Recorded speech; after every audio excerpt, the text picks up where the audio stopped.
తిరుమల శ్రీవారి ఆలయం వద్ద ఒక టీటీడీ ఉద్యోగిపై బోర్డు మెంబర్ నరేష్ అనుచిత వ్యాఖ్యలు చేయడంపై ఉద్యోగ సంఘాలు బగ్గుమంటున్నాయి. ఈ మేరకు ఉద్యోగులు తిరుపతి టీటీడీ పరిపాలన కార్యాలయాన్ని ముట్టడించి నిరసన వ్యక్తం చేశారు. ఇవాళ రెండో రోజు కూడా ఆందోళన కొనసాగించారు. ఉద్యోగుల మనోభావాలను దెబ్బతీసే విధంగా మాట్లాడిన పాలక మండలి సభ్యుడు నరేష్ కుమార్ పైన కఠిన చర్యలు తీసుకోవాలని డిమాండ్ చేశారు. లేని పక్షంలో ఆందోళనలు మరింత ఉధృతం చేస్తామని ఉద్యోగులు హెచ్చరించారు. పాలక మండలి సభ్యులు శ్రీ భానుప్రకాష్ రెడ్డి గారు, అదేవిధంగా అడిషనల్ ఈఓ శ్రీ వెంకయ్య చౌదరి గారు, జేఈఓ వీరబ్రహ్మం గారు దాదాపు 3 గంటల పాటు సుదీర్ఘంగా చర్చించడం జరిగింది. ఉద్యోగుల వైపు నుంచి మాకున్నటువంటి డిమాండ్ని చాలా స్పష్టంగా ఉద్యోగ సంఘ నాయకులందరూ కూడా సమిష్టిగా యాజమాన్యానికి తెలియజేశాం. వాళ్ళు కూడా జరిగినటువంటి సంఘటన పొరపాటే, ఖచ్చితంగా రాష్ట్ర ప్రభుత్వం లెవెల్లో నిర్ణయాలు తీసుకోవాల్సినటువంటి అవసరం ఉంది. మా పరిధిలో మేము ఖచ్చితంగా రాష్ట్ర ప్రభుత్వానికి విజిలెన్స్ రిపోర్టు మేము పంపిస్తామని చెప్పని వాళ్ళు చెప్పారు. మాకు నిర్ణయాన్ని మాకు వదిలేయండి అనేటువంటి విషయాన్ని కూడా అడిషనల్ ఈఓ గారు నిన్న చెప్పడం జరిగింది. అదేవిధంగా ఉద్యోగస్తుల సమస్యలకు సంబంధించి కూడా మేము ఇంక మీట చర్యలు తీసుకుంటామనేటువంటి విషయాన్ని కూడా వాళ్ళు తెలియజేశారు.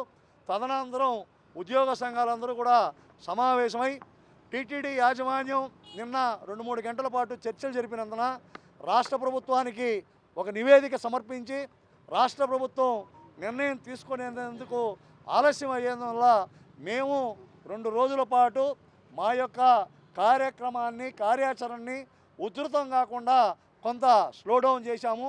అందుకనే ఈరోజు మేము మౌనంగా మా యొక్క నిరసనని 1 గంట పాటు తెలియజేశాము. రాబోయేటువంటి రోజుల్లో చైర్మన్ గారు, ఈఓ గారు, ఎవరైతే పాలక మండలి సభ్యులు, అడిషనల్ ఈఓ గారు హామీ ఇచ్చారో ఖచ్చితంగా ఉద్యోగస్తులకు అందరికీ న్యాయం చేసే విధంగా వాళ్ళు వ్యవహరిస్తారని చెప్పని మేము ఆశిస్తున్నాం. ఆ రకంగానే ఈరోజు మా యొక్క కార్యక్రమం అనేటువంటిది జరిగింది.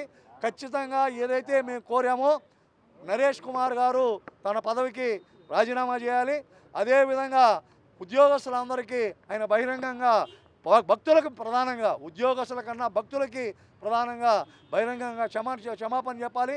భవిష్యత్తులో ఇటువంటి సంఘటనలు జరగకుండా గతంలో ఏవైతే ఉద్యోగస్తులపైన జరిగినటువంటి సంఘటనలపైన కూడా వాళ్ళందరినీ సస్పెన్షన్లు కానీ అదేవిధంగా ట్రాన్స్ఫర్లు చేసినటువంటి వాళ్ళందరినీ కూడా ఇమీడియట్గా రెస్టోర్ చేయాలని మా యొక్క డిమాండు. ఆ డిమాండ్ని యాజమాన్యం సానుకూలంగా మేము ఇచ్చినటువంటి సమయాన్ని కూడా వాళ్ళు దృష్టిలో పెట్టుకొని పరిష్కరించాలని మేము కోరుకుంటున్నాం. వెంకటేశయ్య,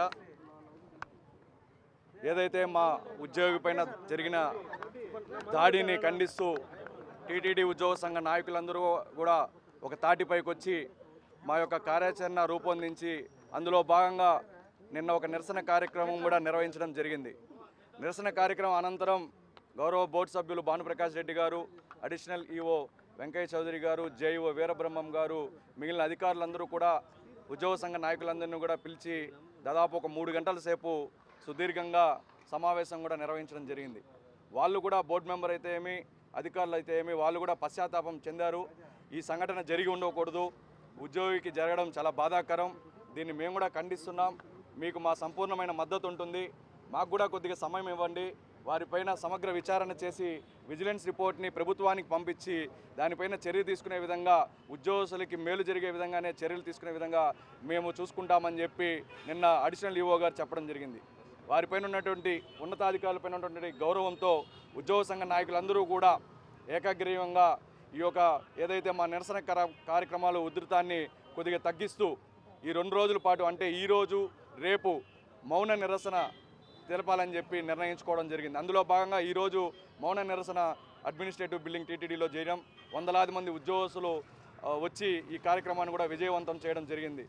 మేము ప్రభుత్వాన్ని కానీ మేనేజ్మెంట్ని కానీ ఒకటే డిమాండ్ చేస్తున్నాం, ఇది ఏ బాలాజీకో మొన్నటికి మొన్న సూరి గారికి జరిగిన సంఘటన కాదు, ఇది 50 మంది టీటీడీ ఉద్యోగస్తులకి జరిగినటువంటి సంఘటన, ఇది మా ఆత్మ గౌరవానికి సంబంధించిన సంఘటన. కాబట్టి ప్రభుత్వం కానీ అధికారులు కానీ తక్షణమే స్పందించి ఏదైతే బోర్డు మెంబర్ నరేష్ కుమార్ గారు ఉన్నారో ఆయన పదవి నుంచి తొలగించాలి, బేషరత్తుగా అటు ఉద్యోగస్తులకి భక్తులకు బహిరంగ క్షమాపణ చెప్పించాలి. అప్పటి వరకు మా నిరసన కార్యక్రమాలు ఇలానే కొనసాగుతాయని చెప్పి ప్రభుత్వానికి తెలియజేస్తున్నాం. ఓం నమో వెంకటేశాయ.